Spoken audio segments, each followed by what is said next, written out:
हम लोग चर्चा कर रहे हैं उत्तर वैदिक काल की। ठीक, वैदिक काल में दूसरा फेज क्या है? उत्तर वैदिक काल। टाइमिंग क्या है इसका? 1000 से लेके 600 BC का। ठीक, उसके 10 क्वेश्चंस लास्ट क्लास में हमने डिस्कस किया था। अब आइए आगे के 10 क्वेश्चंस को देखते हैं।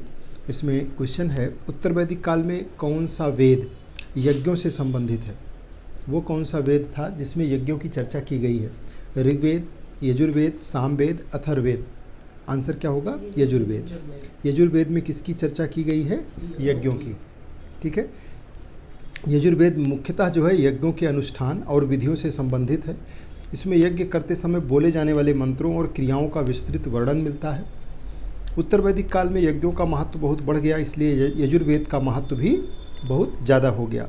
ब्राह्मणों द्वारा यज्ञों के संचालन में इसका उपयोग किया जाता था, जिससे धर्म अधिक कर्मकांड प्रधान हो गया और समाज में जो ब्राह्मण थे उनका प्रभाव मजबूत हो गया। ठीक, उत्तर वैदिक काल में सबसे महत्वपूर्ण सामाजिक इकाई क्या थी? ऋग्वैदिक काल में सबसे महत्वपूर्ण क्या था? कुल, परिवार। उत्तर वैदिक काल में भी कुल ही सबसे महत्वपूर्ण इकाई रहेगी, कुल यानी कि परिवार। ठीक है, ये संयुक्त परिवार प्रणाली पर आधारित था, जिसमें कई पीढ़ियां एक साथ रहती थी। ठीक है, 3-3, 4-4, 5-5 पीढ़ियां एक साथ रहती थी। पीढ़ी का मतलब क्या होता है? जैसे दादा, फिर दादा के भी पिताजी, है ना, आगे के अगर हैं तो परिवार का जो मुखिया होता था वो क्या कहलाता था? कुलपति, जो सभी निर्णय लेता था। ये व्यवस्था पितृसत्तात्मक थी, जिसमें पुरुषों का प्रभुत्व था। परिवार सामाजिक, आर्थिक और धार्मिक जीवन का केंद्र था। समाज की स्थिरता में जो है इसकी भूमिका क्या थी? महत्वपूर्ण थी। बात समझ में आई? उत्तर वैदिक काल में महिलाओं की स्थिति कैसी थी? जब उत्तर वैदिक काल आया तो उसमें महिलाओं की स्थिति अत्यंत उच्च थी, समान थी, निम्न थी, या फिर स्वतंत्र हो गई थी? तो क्या हुआ? गिरावट आ गई थी। ठीक है, उनकी स्थिति जो है ऋग्वैदिक काल की तुलना में कमज़ोर हो गई थी। शिक्षा और धार्मिक कार्यों में उनके अधिकारों को सीमित कर दिया गया था। शिक्षा से वंचित कर दिया गया, शिक्षा से लगभग दूर कर दिया गया। धार्मिक कार्यों में भी उनकी उपस्थिति, राजनीतिक कार्यों में भी उनकी उपस्थिति कम कर दी गई।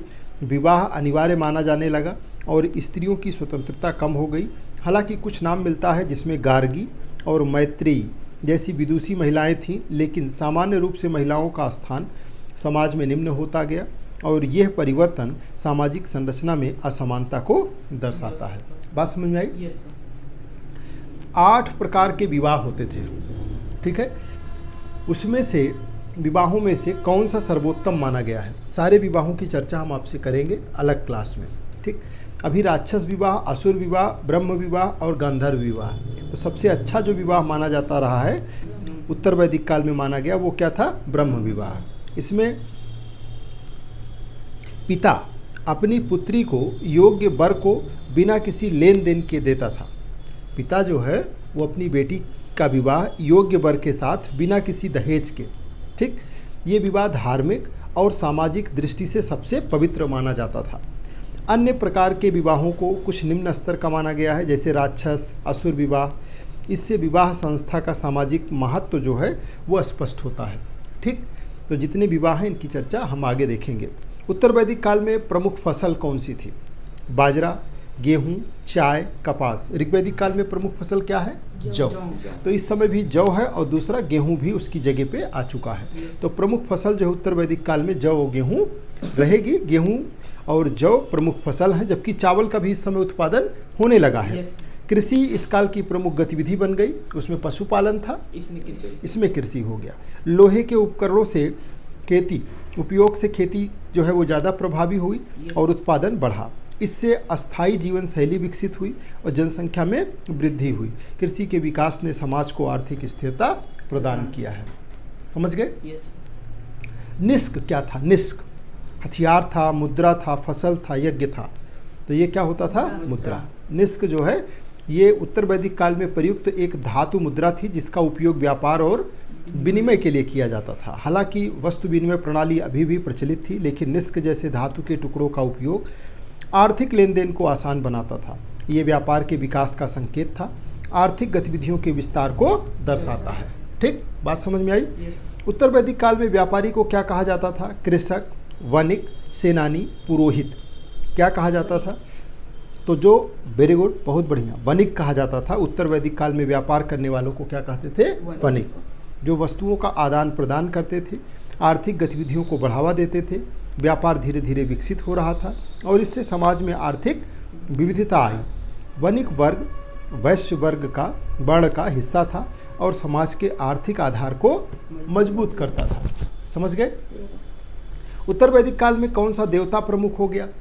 ऋग्वैदिक काल में प्रमुख देवता में इंद्र थे, अग्नि थी, वरुण थे, प्रजापति अब उत्तर वैदिक काल में प्रमुख देवता हो गए। ठीक है, इन लोगों का महत्व भी, देवता भी बदल गए। ठीक है, देवता लोगों का भी महत्व 500 सालों में लगभग चेंज हो गया। उत्तर वैदिक काल में इंद्र, अग्नि, वरुण जैसे देवताओं का महत्व कम होकर के अब नए नए देवता कौन आ गए? प्रजापति, विष्णु, रुद्र, इनका महत्व बढ़ गया। प्रजापति को सृष्टि का रचयिता माना गया, उसे सर्वोच्च देवता के रूप में स्थापित किया गया। ये धार्मिक परिवर्तन दर्शाता है कि समाज में नए विचार और आस्थाएं वो क्या हो रहे थे? विकसित हो रहे थे। ठीक है ना, बात समझ में आ रही है? नेक्स्ट देखिएगा, उपनिषद। जो उपनिषद लिखे गए उत्तर वैदिक काल में, इनका मुख्य विषय क्या है? उपनिषद का मतलब पास में बैठ के, समीप बैठ के शिक्षा प्राप्त करना, ये उपनिषद। और ये किससे रिलेटेड थे? तो दर्शन से। ठीक है, इसमें फिलॉसफी की बात हुई है, दर्शन और आध्यात्मिक ज्ञान है। इसमें आत्मा और ब्रह्म के संबंध पे गहन विचार किया गया है। उपनिषदों ने यज्ञ और कर्म कांडों की अपेक्षा, उपनिषद में कहा गया कि यज्ञ वगैरह कर्मकांड से ज़्यादा जरूरी क्या है? ज्ञान और ध्यान को महत्व दिया। ये भारतीय दर्शन की आधारशिला है। आगे चलकर के बौद्ध और जैन के विकास को भी प्रभावित करते हैं उपनिषद। ठीक है ना। 4 आश्रमों में अंतिम कौन सा है? ब्रह्मचर्य, गृहस्थ, वानप्रस्थ और सन्यास। अंतिम कौन सा है? सन्यास। ठीक है, अंतिम चरण है सन्यास। इसमें सभी व्यक्ति सांसारिक बंधनों को त्याग करके मोक्ष की प्राप्ति का प्रयास करता है। ये जीवन का आध्यात्मिक चरण होता है। इससे पहले वानप्रस्थ में व्यक्ति धीरे धीरे संसार से अलग होता है और ये व्यवस्था जो है वो जीवन को संतुलित और उद्देश्यपूर्ण बनाती है। तो इसमें सबसे पहले क्या आता है? ब्रह्मचर्य, फिर क्या आता है? गृहस्थ, फिर क्या आता है? वानप्रस्थ, फिर अंतिम चरण क्या आता है? सन्यास। ये 4 आश्रम बताए गए हैं। ठीक है, किसी भी व्यक्ति के जीवन के। ठीक है, किसमें? ये उत्तर वैदिक काल में इस तरीके के आश्रमों की चर्चा हो रही है। ठीक।